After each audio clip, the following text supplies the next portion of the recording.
ఈరోజు నేను సాంబార్ కోసం రెడీ చేసుకుంటున్నానండి. కుక్కర్ తీసుకున్నాను. దాంట్లో ఎందుకంటే కందిపప్పు వేసుకుంటున్నాను. వేసుకొని బాగా వాటర్ వేసుకొని క్లీన్ చేసుకుంటున్నానండి. క్లీన్ చేసుకుని వాటర్ అంతా తీసేయాలండి. తీసేసి మళ్ళీ నేను వాటర్ వేసుకుంటున్నాను.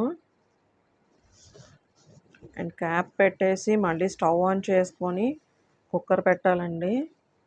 ఒక 4 విజిల్స్ అయినా రావాలండి. ఎందుకంటే పప్పు బాయిల్ అవ్వాలి కదా. సో అందుకే ఈలోగా నేను ఈ వెజిటబుల్స్ కట్ చేసుకుంటున్నాను.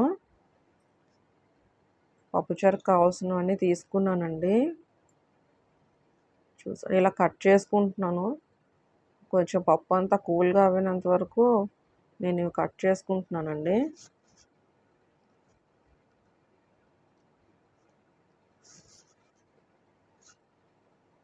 ఇలా పీసెస్లో కట్ చేసుకున్నానండి ఆనపకాయ ముక్కలు,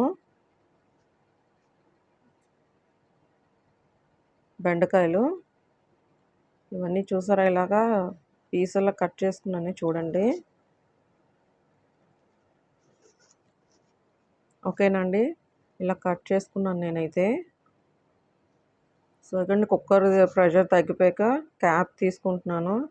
తీసుకొని ఒకసారి నేను గరిటెతో చూసుకుంటున్నాను. పప్పు బాగా బాయిల్ అయిపోయిందండి. ఒకసారి అంతా శుభ్రంగా కలుపుకుంటున్నాను. మళ్ళీ కొంచెం వాటర్ పోసుకుంటున్నానండి. బాగా దగ్గరగా అయింది కదా. వాటర్ వేసుకొని ఒకసారి కలుపుకుంటున్నాను.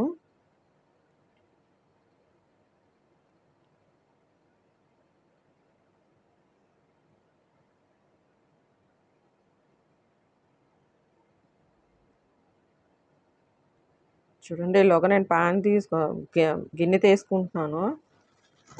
తీసుకొని చూసారా, నేను ఇలా వెడల్పుగా ఉండే గిన్నె తీసుకుంటున్నానండి.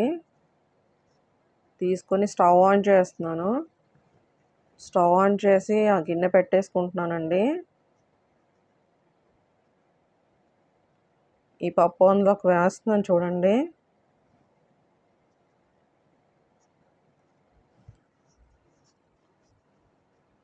కొంచెం మళ్ళీ వాటర్ తీసుకోండి, బాగా థిక్గా ఉంది కదా పప్పు.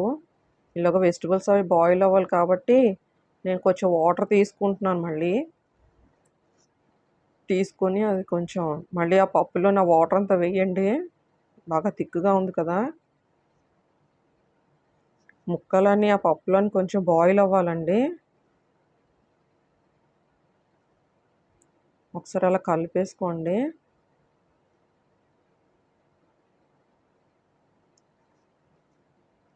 చూడండి, అలా కొంచెం బాయిల్ అవుతూ ఉండాలండి పప్పు మళ్ళీ వాటర్లో.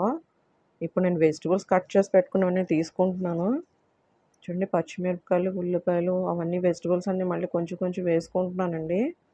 ఎందుకంటే అవి పప్పులో బాగా బాయిల్ అవ్వాలి.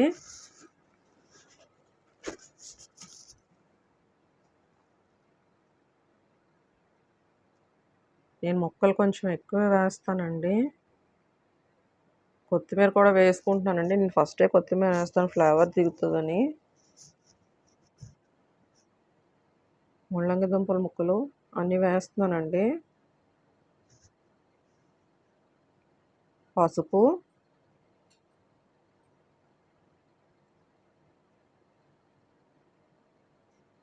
జీరా పౌడర్,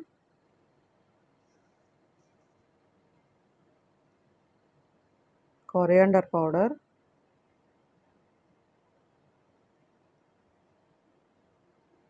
చిల్లీ పౌడర్,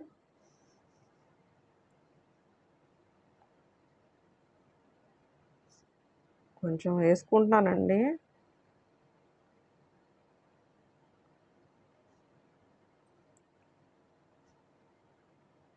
సాల్ట్ ఇప్పుడు తగినంత వేసుకుని తర్వాత టేస్ట్ చూసాక మళ్ళీ సరిపోకపోతే కొంచెం వేసుకుంటే సరిపోద్దండి మరుగుతున్నప్పుడు. నేను ఇవన్నీ స్పైసెస్ అని యాడ్ చేశాను కదా, ఒకసారి మళ్ళీ గరిటెతో కలుపుకుంటున్నానండి. ఎందుకంటే ముక్కలకి అదంతా స్పైసెస్ అన్నీ బాయిల్తో ఇది అవ్వాలి కదా. సో ముక్కలన్నీ బాగా బాయిల్ అవ్వాలండి.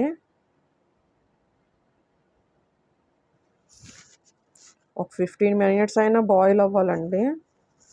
ఎందుకంటే స్పైసెస్ అన్నీ వేసాం కదా దానివల్ల.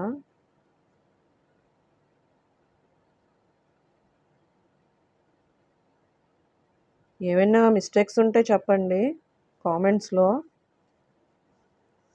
చూడండి నేను మళ్ళీ మూత పెట్టేస్తాను. ఎందుకంటే కొంచెం బాయిల్ అవ్వాలి కదా! ఒక 10 మినిట్స్ బాయిల్ అవ్వాలండి అవి.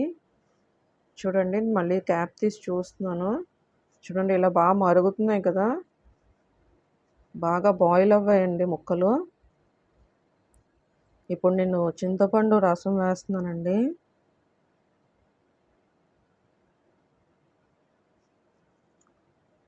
చూసారా ఒకసారి మళ్ళీ కలుపుతున్నానండి ముక్కలతో. చింతపండు రసం వేసాం కదా!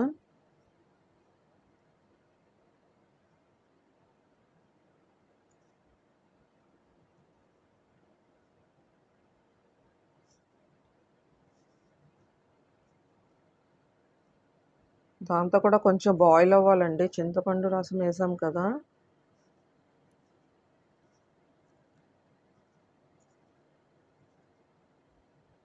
చూడండి కొంచెం నేను వాటర్ వేస్తున్నాను. ఎందుకంటే బాగా థిక్‌గా ఉందండి. నేనైతే కొంచెం ఎప్పుడూ థిక్‌గానే చేస్తానండి సాంబార్ అనేది.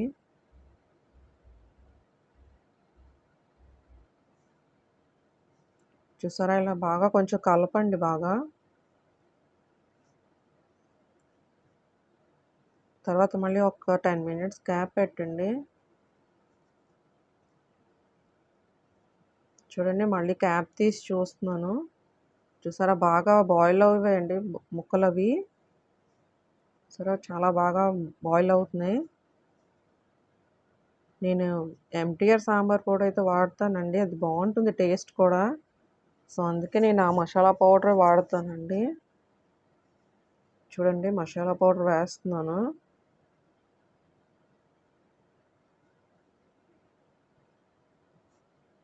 వేసి కొంచెం మళ్ళీ కొత్తిమీర వేసుకుంటున్నానండి. ఎందుకంటే బాయిల్ అవుతుంది కదా!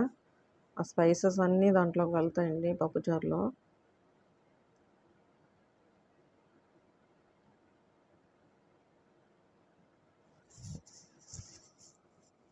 సో, మళ్ళీ నేను గరిటెతో ఒకసారి కలుపుతున్నాను.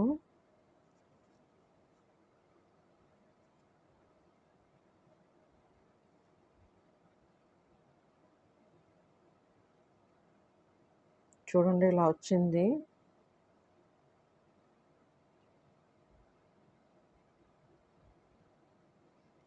కొంచెంసేపు బాయిల్ అవ్వాలండి.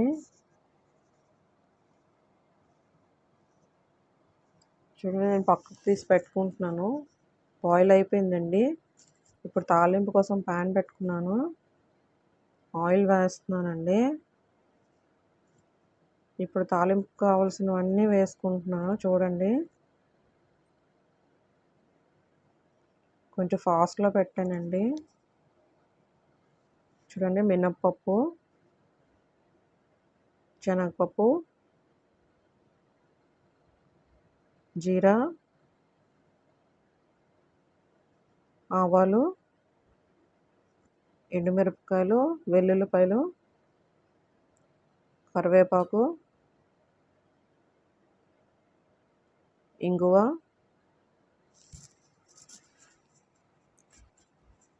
వేస్తున్నాను చూడండి. బాగా కలపాలండి ఇది. బాగా ఫ్రై అవుతేనే తాలింపు అసలు అంతా దీంట్లోనే ఉందండి. తాలింపు పెట్టడంలోనే ఉంటదంతా. టేస్ట్ అంతా అందులోనే ఉంటదండి. ఎంత బాగా ఫ్రై చేస్తే అంత బావుంటుంది టేస్ట్. సో, నేను చాలా బాగా ఫ్రై చేస్తానండి ఎక్కువసేపు. చూసారా? గోల్డెన్ బ్రౌన్‌లోకి బాగా రావాలండి. వచ్చాక స్టవ్ ఆఫ్ చేసి మన సాంబార్ ఫ్రై చేసుకొని అందులో వేసేయాలండి. చూసారా? నేనెప్పుడు క్యాప్ పెట్టేస్తానండి వెంటనే. ఎందుకంటే ఆ స్మెల్ అనేది పోకుండా దాంట్లోనే ఉండాలనేసి పెట్టేస్తానండి. ఇప్పుడగోండి రెడీ అయిపోయిందండి మన సాంబార్‌ది. ఓకేనా?